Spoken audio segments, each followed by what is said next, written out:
Adrienne Gallagher is with me, Staci Green as well. Behind Adrienne, and she's managing director at Greenlight Productions, you could see behind her head there is an Emmy right there. And obviously you see them behind Staci Green, who is managing producer at Greenlight Productions. I'm Brian Fenley, and we're going to tell their stories and what they have done. We talk about dynamic duos in sports. We have one right here in sports media. Adrienne, let me start with you. If we were to entitle the team that you and Staci make as far as your reign over the business, there are a lot of nicknames out there for athletes, 1-2 combinations, and Michael Jordan and Scottie Pippen. What are you going to name the team between you two? Well, it's definitely not going to be Michael and Scottie. I don't know, maybe the Thelma and Louise of sports television. You know, Stace and I have known each other for a long time now. We both graduated and started at ABC Sports in, was it 2006, Stace? 2006. And I mean, I would say we were kind of the last of the Mohicans there, you know, before everything kind of pushed up to ESPN. But we were two girls coming into sports television, moving into New York City, trying to take the world by storm. And I just remember like seeing Staci from across the hallway. She was wearing like a really cool like tuxedo, but for women. Wow. It was like an oasis in the desert. And I knew right away that we were going to be friends, and we're so much, I mean, not to say we're more than friends, but we're true partners. And I just am so appreciative of what has led to our combining forces at Greenlight. It's been incredible what you two have done. We're going to talk about what you're doing at Greenlight, but Staci, when you hear the photographic memory of Adrienne in remembering that first time she saw you, so she shared her impressions of you. It was almost like she laid eyes on you and she knew in her heart that this was going to be a lifelong friendship. And like you said, you guys are working together. But what about your impression of Adrienne when you first laid eyes on her?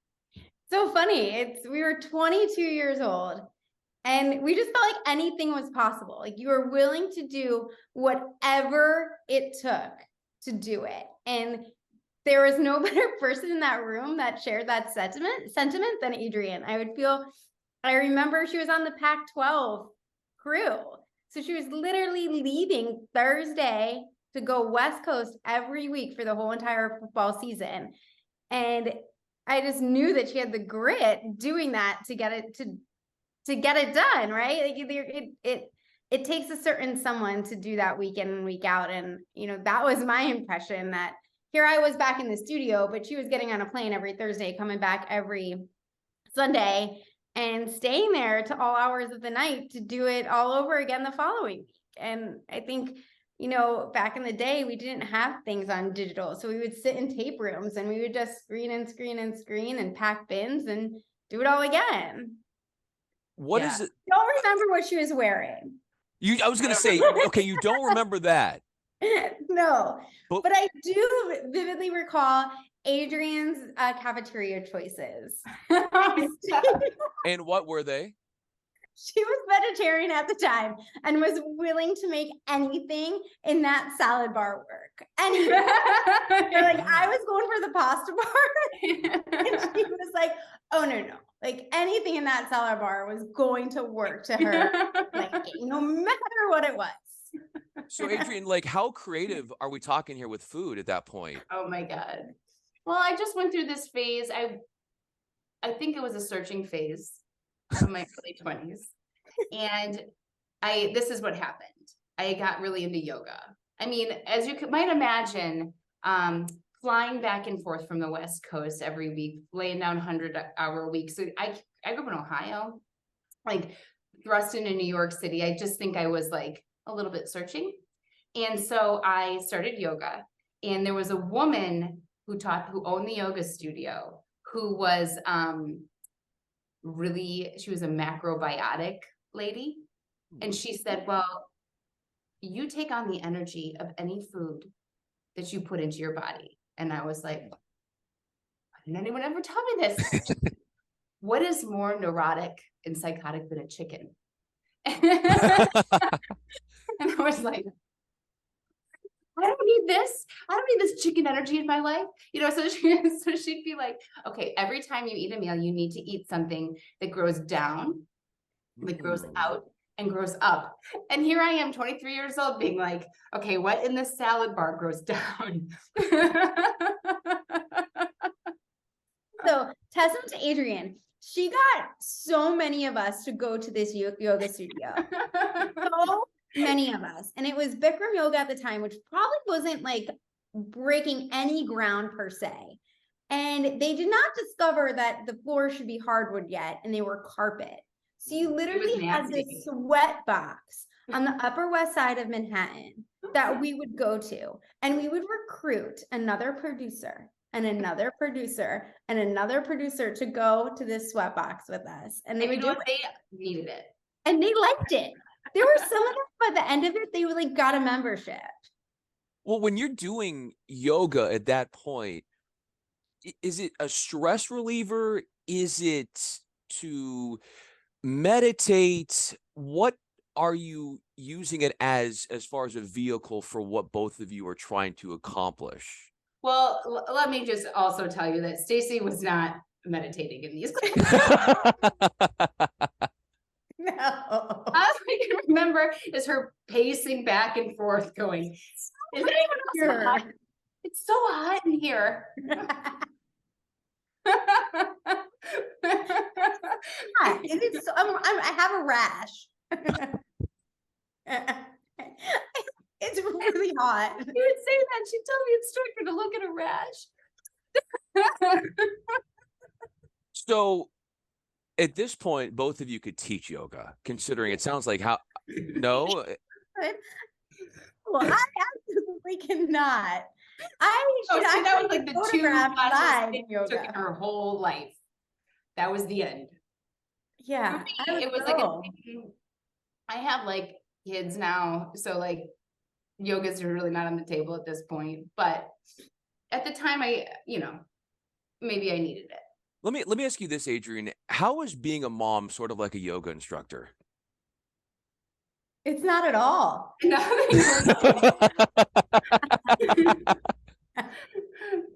you have kids? Not yet. I found the woman of my dreams, but we haven't gotten there yet. Finally. Have you done yoga? I have, and I've done hot yoga. Okay.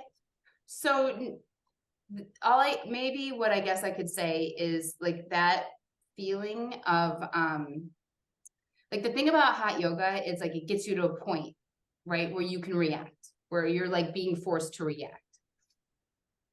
That's great for parenting.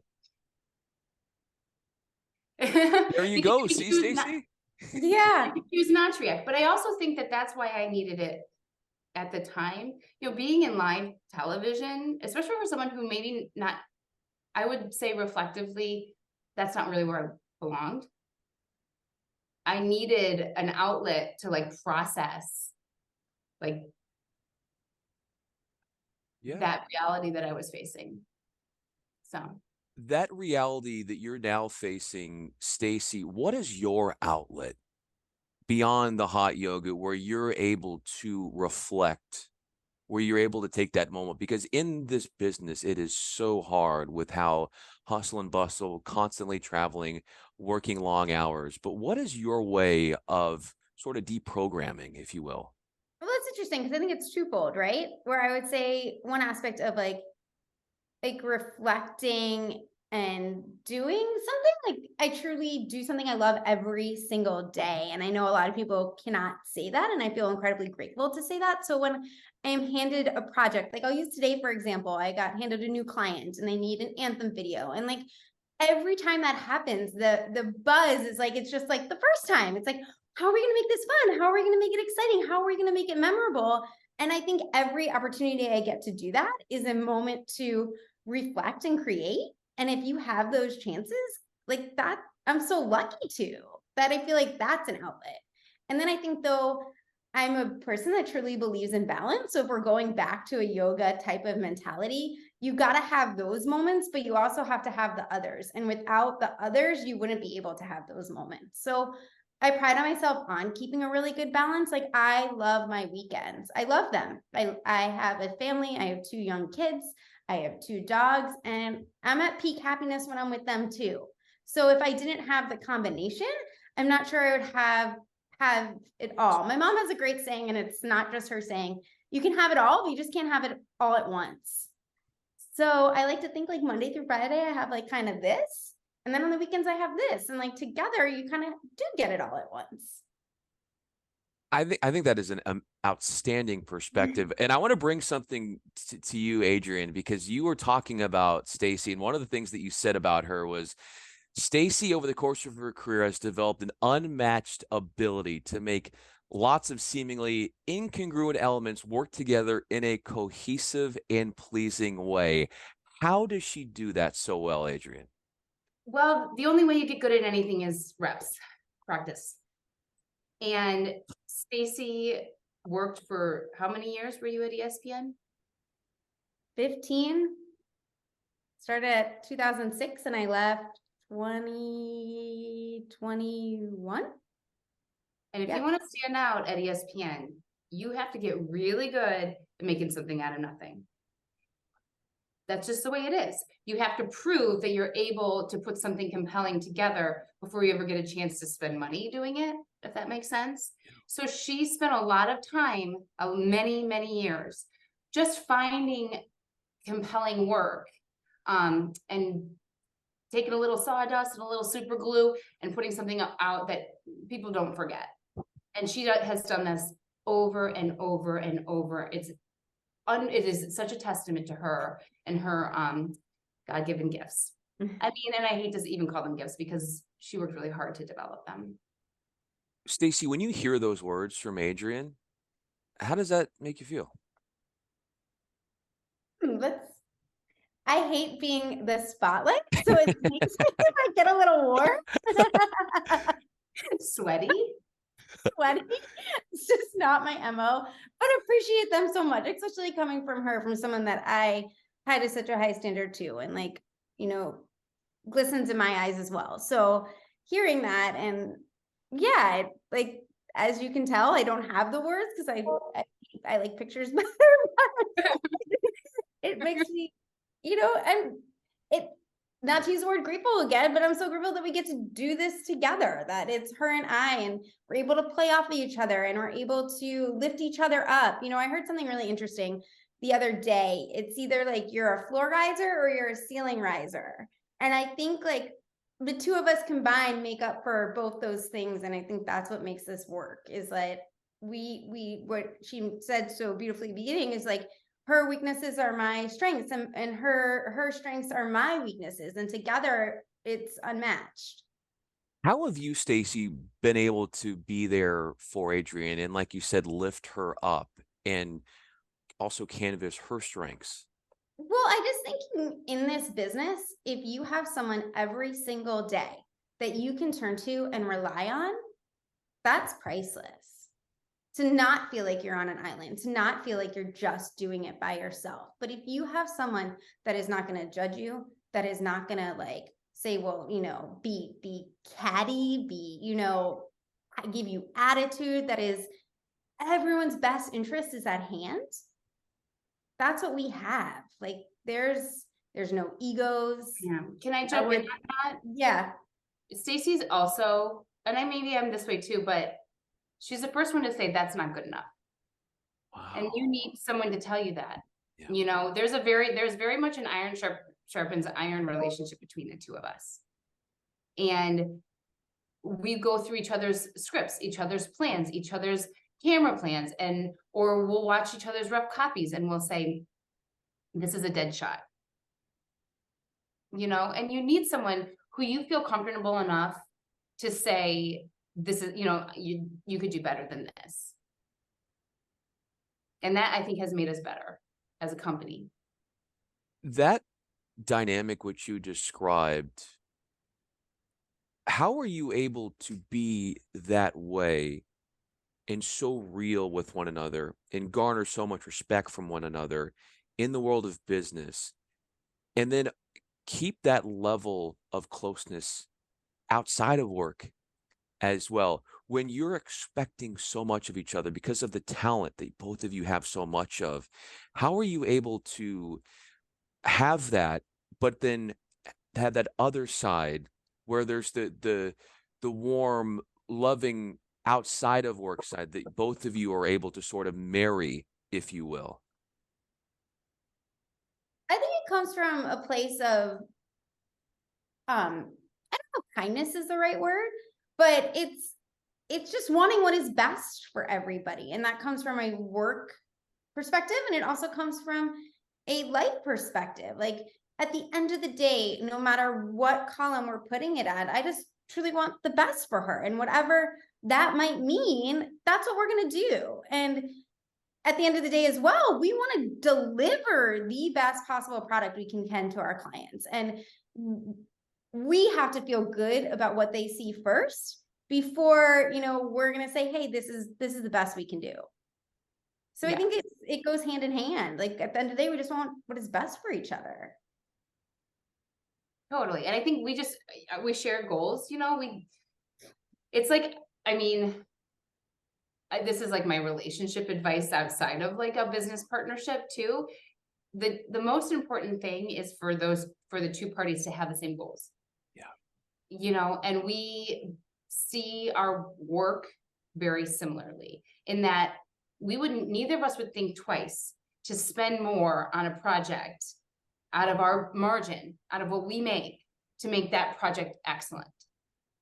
We both have this like very long-sighted attitude about how we treat our clients and how we maintain relationships. So we just don't, you'd be so surprised, I think, about how often in the production side, because I think our business is a little bit different than a lot of the people that you interview, in that we are more of like a traditional production company.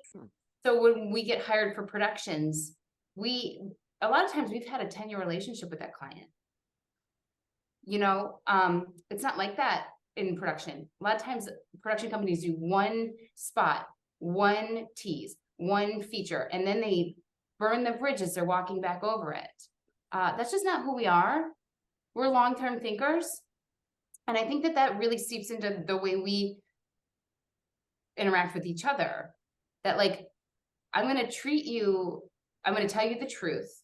I'm going to, iron sharpens iron, like I said before, but we're going to come back here tomorrow and we're going to have to talk about something else. So if my feelings get hurt, I'm going to say that hurt my feelings, right there.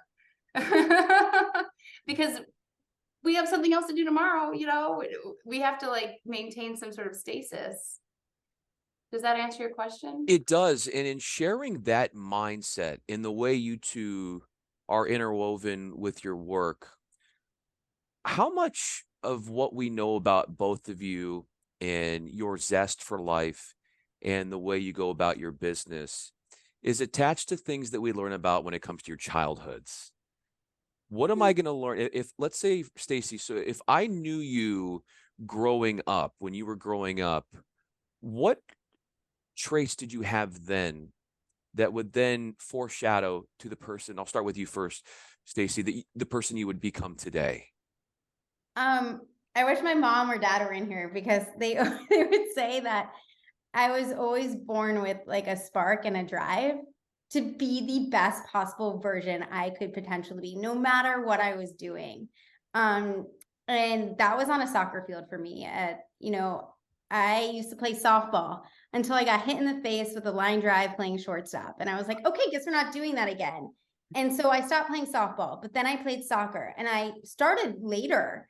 And I did everything I could and trained super hard and worked really, really hard to make sure I was the best soccer player I possibly could be. And I think that has carried on with me. If I put my mind to something, I am a one focused, one train, this is where all my energy is going and it's going to be great. I'm going to have to do it so it is perfect and awesome and I can sleep at night. And I think I've been that way since the very beginning.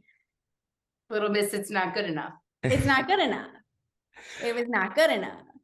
And I think that, that showed on a soccer field for me and carried on in whatever I was doing. Adrienne, how good of a soccer player were you during your upbringing? It wasn't my strength. What were your strengths growing up? Oh my goodness. Well, I think, again, I found myself in sports in a circuitous way. I was an ideas person, very much from the very beginning. I was always a dreamer and a big reader and a storytelling person. And I got into television. I got a scholarship to go to school to business school, and I knew I wasn't going to fit in there. And I started doing like student television, and I discovered through student television news and journalism, and I thought that maybe that would be a road that I could go down. But after doing local news, and then I interned at CBS for a summer, I got really stressed out about the nature of news and how the burden of truth is so heavy, and how hard it is to know exactly what is true. And I think what attracted to me to sports at first was the fact that there's a score. And so you're not responsible for changing the way people view things, because the score is the score.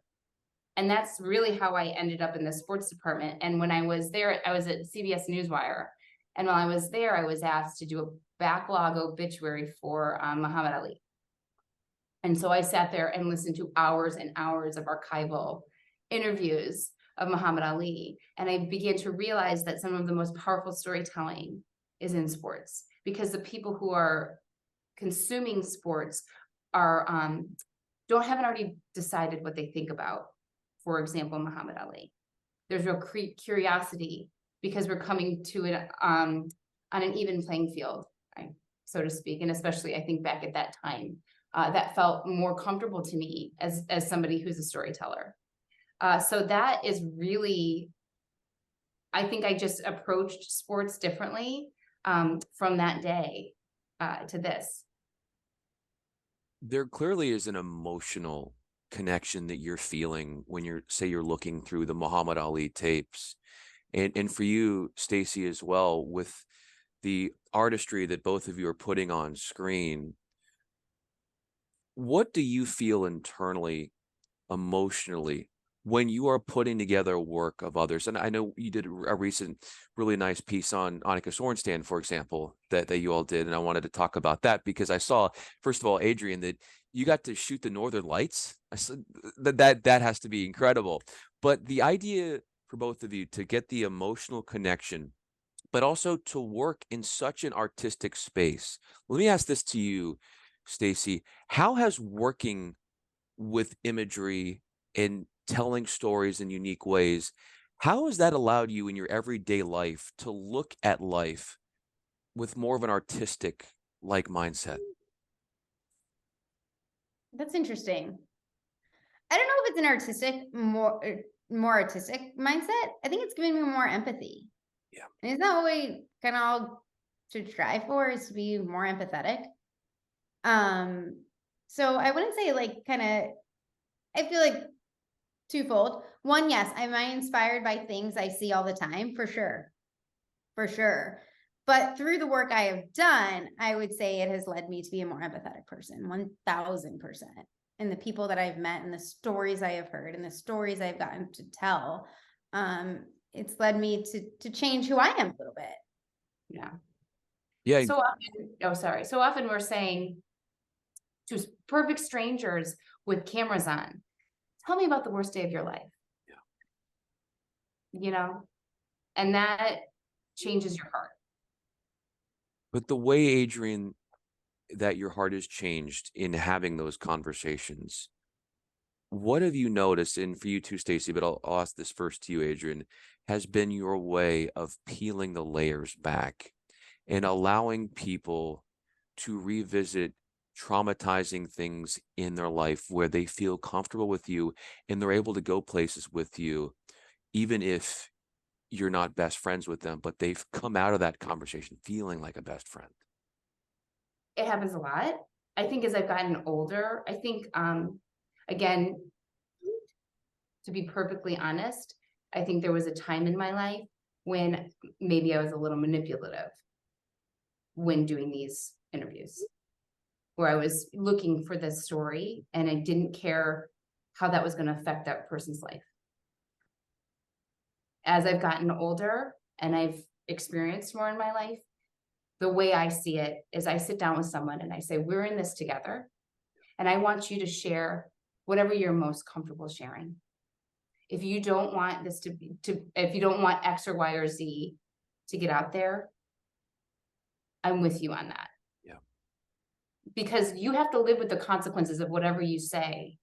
And it goes out and it could go out to millions of people. And it's my responsibility to make sure the person who has agreed to tell me their story, that I'm explaining that to them. So that, I think, has evolved. But I think when I say things like that, that helps that person feel more comfortable saying what they want to say. You know, and I also think, and I think most people do, you know, for example, if it's a person talking about the loss of a loved one or a very traumatic day in their life, you know, part of that conversation is, what do you want people who are going through this to know? You know, and how would you, if you're somebody who is Googling this late at night, you know, how, and they come to your story, how would they know that your story and their story are similar if we didn't tell them the truth? So those are some of the conversations, but it's a heavy responsibility, especially for someone like Annika Sorenstam, who has this storied career and a reputation and a brand. It's very important for her to protect that. And it's important for me to try to help her tell her story in a way that's comfortable. And Staci, getting to that level of vulnerability yourself with the subject, but also feeling that internally when you have the responsibilities on your shoulders, as Adrienne was talking about, when putting together a piece that you did, just for an example, with Annika Sorenstam, how do you allow yourself to get vulnerable in the space of storytelling to really gain the trust and respect of the subjects, but also, as you were saying, Adrienne, those who stumble on the piece and they find a connection to it in one way or another? Just Adrienne mentioned it in the sense that we're in this together. There's a partnership there. We're not trying to do anything that isn't in, you know, your best interest and in the story's best interest. Sure. And I think knowing that we want the best product and we just have the, you know, best interest of the piece at hand and your interest and putting that all together, I think there's a level of comfort there. I think you also have to be genuine and have an open heart and be kind and be approachable. I think all of those things go hand in hand when you're interviewing somebody on a tough subject matter. I think also what helped us with Annika as well, that we were women. And I think that really opened up her a little bit more than if we weren't, especially with something she was willing to discuss and talk about. So I think there's some relatability when you are interviewing someone in that regard as well. Yeah. And that was an all-woman crew. I don't know if you knew that. Like, our DPs were women, grips, electric, PAs, every single person in that room with Annika was a woman. And I think it did allow her to go into like some of the more traumatic parts of her story with more confidence. Which is what I read as well, is that Hilary Swank was the narrator for that, and that she felt an added comfort knowing that it was an all-female crew that was working on this. I want to leave you with this last question, and I could continue on with you all, Adrienne and Staci, but in being able to be at the core of people's stories and being that avenue, that vehicle for them and going into these tough places in their lives, how has that allowed you to heal yourself in whatever you've gone through? Adrienne, I'll start with you. Well, I mean, I think being alive is taking cuts and healing them. Yeah. You know, you're never healed. That's something that I feel like I've learned through my work. And I think that what it has allowed me to do is to have a little bit of grace when those hard things do happen, because I know I have a lot of friends out there now who've probably been through that or worse. I think that's my answer. Yeah, I would say it also, it makes you look at life through a bigger lens. Yep. Sometimes when you're dealing with something that is really small, it feels really big, but when you step back and take that bigger lens approach, it changes your perspective. And if I didn't have these experiences, I'm pretty confident I wouldn't be looking through it with that bigger lens. That's so well said. And this ability for us to go at a depth and talk about these things is what makes this conversation so special. And I can't thank you enough, Staci and Adrienne, for being a part of this, as both of you are absolutely dominating in this space. And what a fun team both of you make. And when you have that chemistry, like on any sports team, it's amazing the championships that you can have, the trophies, and clearly behind both of you, the work speaks for itself. Adrienne Gallagher, Staci Green with Greenlight Productions, thanks so much for being a part of this. I really appreciate both of you. Oh, this was fun. Thank you. Thank you for having us.